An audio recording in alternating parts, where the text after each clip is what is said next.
Hello everyone. So again welcome back to our latest lecture session. So we have been discussing the relevant aspects with respect to kinetics, right? And I think the example we have been looking at was when we have hydroxyl radical, right? Let's just look at what we have been up to. Hydroxyl radical, it can react either with the targets or the scavenger, right? Because again hydroxyl radical is a very strong oxidant or oxidizing agent, and it's also relatively non-selective. So depending upon the relevant kinetics with respect to either the targets or with respect to scavengers, you can have a relatively more efficient system or inefficient system, right? And we looked at how we can analyze that particular aspect, right, in terms of rates of production of the radical and rates of the oxidation of the relevant target, right? We looked at those particular examples, and I guess we also looked at how to be able to estimate the rate constant of your particular what do we say reaction of hydroxyl radical oxidizing your target, right?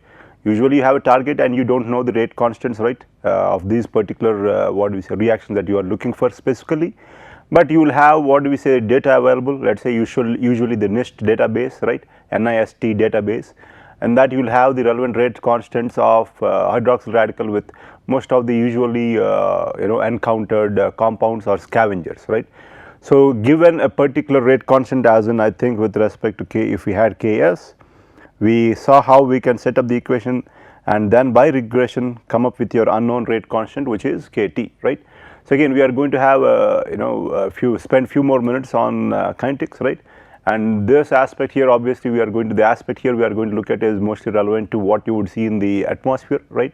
So I guess the example we have is sulfur dioxide, right? And sulfur dioxide, right, say I guess depending upon the type of or the quality of your particular fuel, you can have what we say sulfur dioxide being emitted into the atmosphere, right, from various power plants or during combustion of the relevant fuels, or obviously again during, let's say, volcanic eruptions, you can have sulfur dioxide given out into the atmosphere at considerable concentrations, right? So again we know that sulfur dioxide can lead to what do we say acid rain, again our acid base relevant chemical process, right? Sulfur dioxide can lead to formation of what do we say acid rain, and also sulfur dioxide is also toxic to the human beings, right? But obviously, not obviously I guess, but there is a mechanism in the atmosphere that leads to this particular oxidation of sulfur dioxide to sulfate, right, SO4 2-, which is less toxic and benign too. Let us look at that particular system and how that goes about, I guess. So obviously here it is dependent upon a radical chain reaction, right? So again whenever you have radicals, I guess right, you are going to have chain reactions. Yes, you are going to have either forming what do we say multiple or further radicals that can lead to other relevant reactions, right? So let us look at what we are up to here, I guess. So here we are talking about sulfur dioxide, right, and then sulfur dioxide oxidation by oxygen in atmosphere is how people look at, or what people look at with respect to what do we say decrease in sulfur dioxide concentration in the atmosphere. But this is the simplistic explanation. Let us look at what actually happens there when people are referring to sulfur dioxide oxidation by oxygen, right?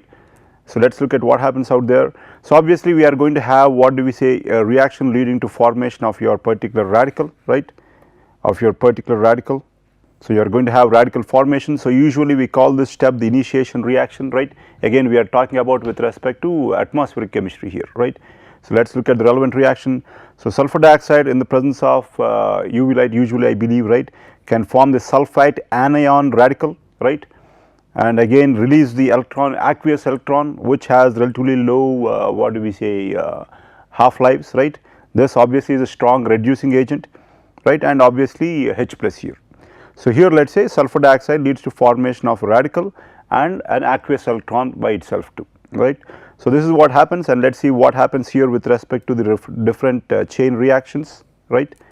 So here we have the relevant chain reactions, right? This sulfite anion radical reacts with oxygen to form SO5, or it is oxidized, sulfur is oxidized, that is what you can see here by oxygen. And again this particular SO5 anion radical, right, again has another chain reaction here, again it is going to react with SO2, right? This is what we were looking at, or sulfur dioxide here, right? So let us look at where sulfur dioxide is being lost now. So here we had sulfur dioxide, right, transforming into the sulfite anion radical, and here we also see that one of the byproducts, right, which is SO5 anion radical, can again react with sulfur dioxide to what do we say now, form I believe SO4 2 minus and SO4 or sulfate anion radicals, right. So, in the next step, you know, we have another particular aspect with respect to again SO2, right, oxidation of SO2 by the sulfate anion radical, and again SO4 2 minus and SO3 or sulfite anion radical being formed, right. So, these are the chain reactions that we see here, right. So, one with respect to or based on the sulfite anion radical formed when let us say UV, I guess, right, leads to formation of this particular anion radical from sulfur dioxide, and then the relevant chain reactions, you know, chain reactions. But if you look at the net reaction, let us see what it turns out to be, right. The net reaction, when you look at the net or overall reaction, you see that it looks like it is sulfur dioxide oxidation by oxygen to sulfate, right. But obviously, if you look at the relevant aspects, you see that it is not just oxygen leading to oxidation of your particular sulfur dioxide, right. But it is that you have a radical being formed, the sulfite anion radical, and then you have relevant chain reactions which lead to consumption of your sulfur dioxide, right. And the key here is that, you know, in this particular reaction we are not consuming or leading to loss of your particular sulfate anion radical, right. What does that mean? So, if you are not in this particular chain reaction, you are not it is not net consumer of your sulfite anion radical, right. What does that mean now?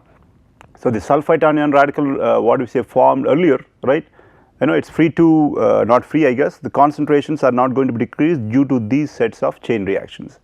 But obviously, radicals are remarkably reactive, and there is going to be a quenching or scavenging reaction. Let us see what it is. So, the termination or quenching or scavenging reaction, it is the sulfite anion radical reacting with itself to form the form sulfate or sulfur dioxide though, I guess, and this obviously happens when the concentrations of these radicals are relatively high, right. And so, this is what actually happens when someone refers to sulfur dioxide loss due to its oxidation by oxygen, right. The key is that you have what do we say, initiation of formation of radical and then the relevant chain reactions, and then the overall reaction seems like it is oxygen oxidizing the sulfur dioxide, right. Again, so for this obviously if we are trying to build a model, right, it is going to be relatively complex because you have relevant I mean many radicals, right, you have many radicals, right, and you again will have the relevant reactions, right. So, here we have not considered all the other compounds that can be present in the atmosphere, but you can build a model wherein let us say you can use let us say ordinary differential equation solvers in MATLAB, let us say, and you can build a model let us say to be able to solve for this particular system, let us say, right, or predict this particular system, or I am sure there are other air pollution related models that can assist in getting this done, right. So, let us move on. So, now we are going to move on to equilibrium, right. So, again the key here was that in the context of redox process, what do we understand or what do we understand from our background? We know that kinetics is the aspect that plays a huge role, right, but what does equilibrium give you an idea about, you know, what does that tell you about? So, it tells you whether obviously a reaction is feasible or not. So, obviously we will also look at equilibrium. Why? Because you want to know is a reaction feasible or not, right. So, we are going to look at feasibility of a particular reaction. So, keep in mind that in this context it does not tell us what the concentrations at equilibrium are going to be, again because rarely will the system reach equilibrium, but understanding the equilibrium will tell me whether this particular redox reaction is in the first what do we say case thermodynamically feasible or not, right. So, that is particular aspect we are going to look at, let us say. So, with respect to understanding the feasibility of system, there are what do we say different approaches, right. So, the first approach would be with respect to Q by K, one particular approach, and then with respect to the redox potential PE. So, we will look at these two aspects or these two sets of variables to understand, let us say, is my reaction or can I consider this particular redox reaction to be thermodynamically feasible or not, and also understand in terms of these variables, especially PE, right. What would you expect with respect to the system if it is at equilibrium, right. So, let us look at these aspects, I guess. So, reaction feasibility obviously, right, that is what we are looking at. So, Q by K approach, Q again what is that now? The ion activity product, K is the equilibrium coefficient, right. So, obviously Q will be equal to K at when the system is at equilibrium, obviously, right. So, again how do we write down Q, ion activity product, right.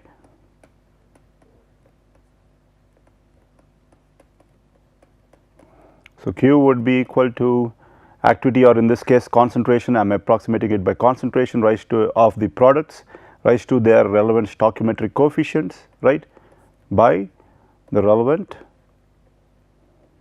variables for the reactants, right. And obviously, when it is at equilibrium, the Q and K values are going to be the same, right.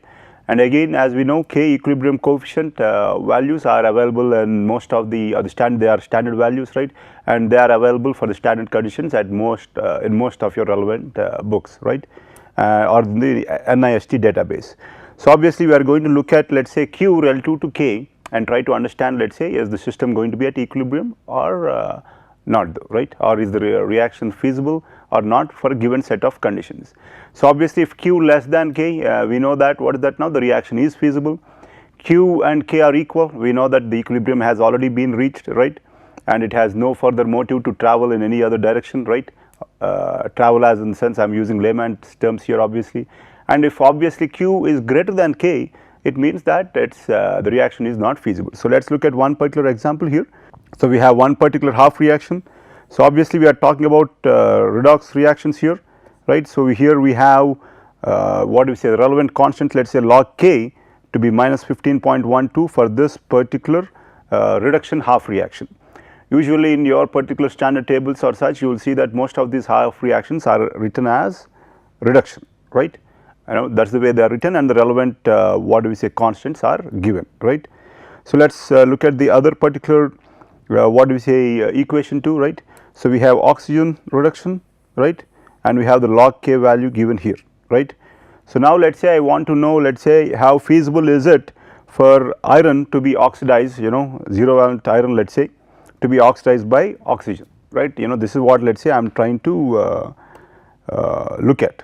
I have the two reactions, one is the reduction of Fe2 plus to Fe naught, and obviously reduction of oxygen to H2O, let us say, right.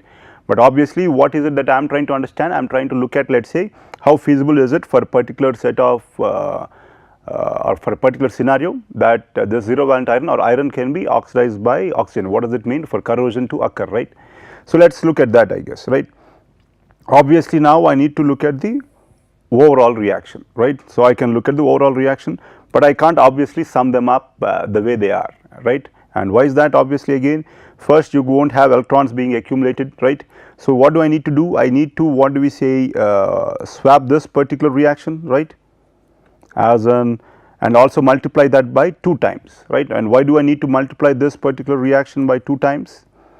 Because I need to be able to see to it that the electrons being transferred are the same in both the half reactions, right. So, I need to be able to look at that. So, obviously, the transformed or the log K of the overall reaction, what is that going to be equal to? That is going to be equal to minus 2 minus, because I am going to swap this particular reaction, right, log K1, right, plus 1 times log K2, right. So, from that particular value I see that it is around, let us say 30. So, 30.24 plus 86.0. So, that is going to be equal to 116.24, let us say, right, log K for this particular overall reaction. And what is the overall reaction? Let us try to write that down here. Oxygen plus 4 electrons plus 4 H plus goes to 2 H2O, and obviously we are swapping this and multiplying it by 2. So, is going to 2 Fe2 plus 4 electrons, right. Again, you know, here we are looking at, let us say, oxidation of iron, right. So, that is why I am swapping this particular reaction and multiplying it with 2, because I want to be able to balance the electron transfer, right. So, I am going to, let us say, sum that up. So, oxygen plus 2 Fe naught plus 4 H plus is going to be what I am going to have form here, 2 Fe2 plus 2 H2O, right. So, this is the particular reaction for which we just found out the log K value to be 116.24, right. So, obviously, I am going to now use this particular value to calculate K and obviously look at calculation of what is it now Q by K for a particular scenario. But before we go further, let us look at how we end up with log K is equal to this particular set of equation, I guess, right. So, let us say I have A plus B goes to C plus D, and let us say X plus A goes to let us say C plus Z, right. And I have a K1 or equilibrium coefficient for the particular first reaction, K2 for the second reaction, let us say, right. So, if you look at it, let us say K3 or for the overall reaction, what is that now? This is going to be I guess I should not have written it in this manner, but if you write the relevant coefficients and such and see to it that they are cancelled out, let us say, rather than writing it that way, I will write it C plus X plus A plus Z, and now it is easier for us to understand. So, that now it is going to be equal to what now? A plus B plus X plus C goes to A plus C plus D plus Z. So, A, C, I cancel them out. So, it is more or less overall reaction is B plus X goes to D plus Z, right. So, I want to know the equilibrium coefficient of this overall reaction, right. So, how can I get that? If you see that, if you are summing it up, the K is going to be equal to K1 times K2, right, and that is what you see here. Why is that again? K1 as we know is equal to C times D by A times B, and K2 is equal to A times Z by X times C. But I am trying to calculate K3, which is from this particular equation as you see here, D times Z divided by concentration of B by concentration of X, right. So, what is that going to be equal to? If you look at these two variables, it is nothing but equal to K1 times K2, right. So, again I am just trying to show how it comes out here. So, why do I obviously multiply that by -2 here? Minus because I am what do we say swapping the relevant reaction, right, and also 2 because I am multiplying the equation or the reaction by 2, right. So, that is how I guess you end up with this particular kind of equation here. So, again let us look back at what we are up to. So, we see that log K value is 116.24, right. So, log K value is equal to 116.24. So, now I want to calculate Q, and Q I guess what was that particular reaction I guess, right. So, I am going to assume let us say some particular conditions set at pH 7 and so on, and let us calculate what Q is going to be equal to. Again for that obviously I need the relevant what do we say overall reaction. So, let me write that down again. So, it is going to be equal to O2 plus 2 Fe naught plus 4 H plus, right, is going to go to 2 H2O plus 2 Fe what is this here 2 Fe 2 plus, right. So, obviously Q for this particular case what is it going to be equal to, right. So, it is going to be equal to oxygen activity of O2, but if we say it is in the aqueous phase or dissolved phase, it is aqueous concentration not the gaseous phase, times activity of let us say iron. I am going to assume that is going to be equal pure solid, that is why it is equal to let us say 1 times activity of H plus, right.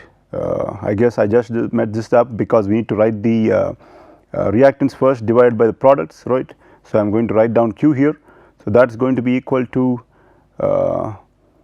activity of Fe 2 plus raised to the power of 2, and H2O activity we know that it is going to be equal to 1 assuming that it is a dilute solution by activity of O2, right, and again in the aqueous phase not the gaseous phase activity of H plus to the power of 4, right. So, let us say here I assume some particular standard conditions and write this down, right, and again why did we say activity of H2O was equal to 1 and activity of iron was equal to 1? Because I am assuming that H2O again it is dilute system, right. So, again activity is going to be equal to 1 there, and here let us say it is 0 valent iron the solid, right, and if it is a pure solid we know that the activity is going to be equal to 1, and based on that I have the relevant what do we say equation for Q. So, let us say let us take one particular K is obviously when pH equal to 7, right, and let us say the relevant aspects. So, if I write down Q, that is going to be equal to, let us say, at relatively low concentrations of Fe2 plus, which is I am assuming 10 power minus 3, right. I am assuming that Fe2 plus concentration is 10 power minus 3 and H plus is 10 power minus 7, 10 power minus 7 to the power of, let us say, 4, right, because pH is 7. I am assuming it's at pH 7, and let us say it's 10 power minus 4 concentration here of oxygen. I am taking relatively low concentrations of Fe2 plus and oxygen, which is what you would presume or expect in your particular water, and also I am assuming that the pH is still 7 at the neutral what do we say, pH, I guess.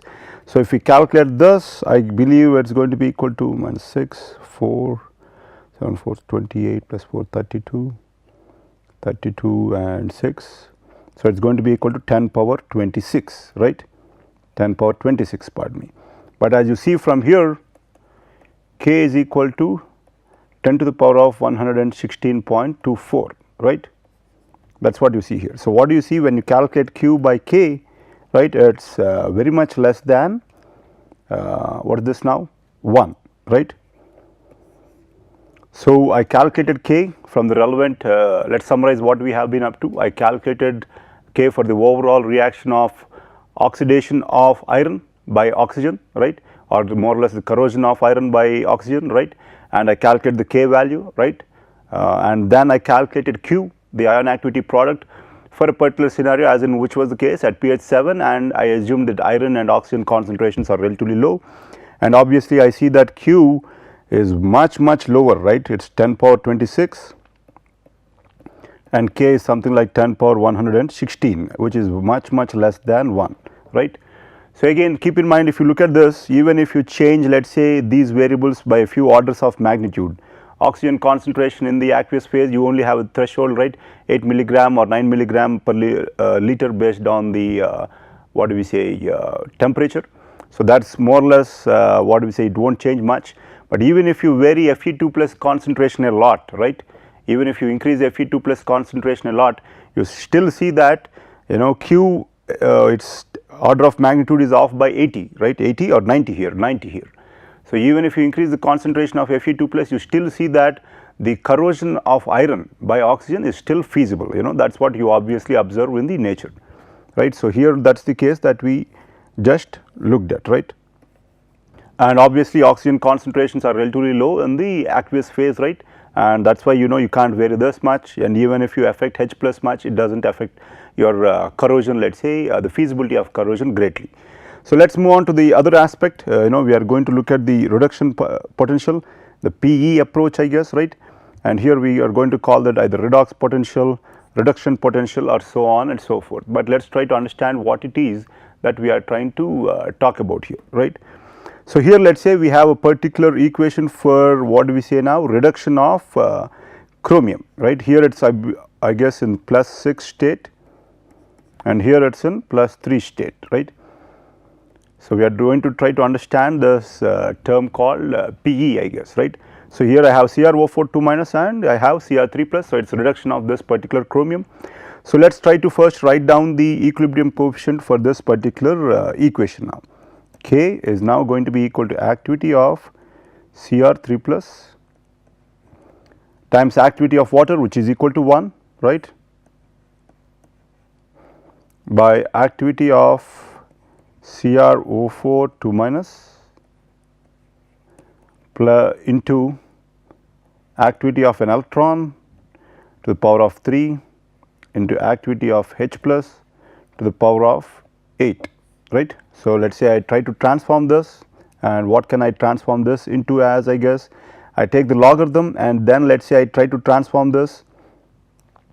So, log K is going to be equal to minus log or 3 log activity of the electron, right, and what else do I have? I have plus log of, I am going to keep these terms as they are, Cr3 plus by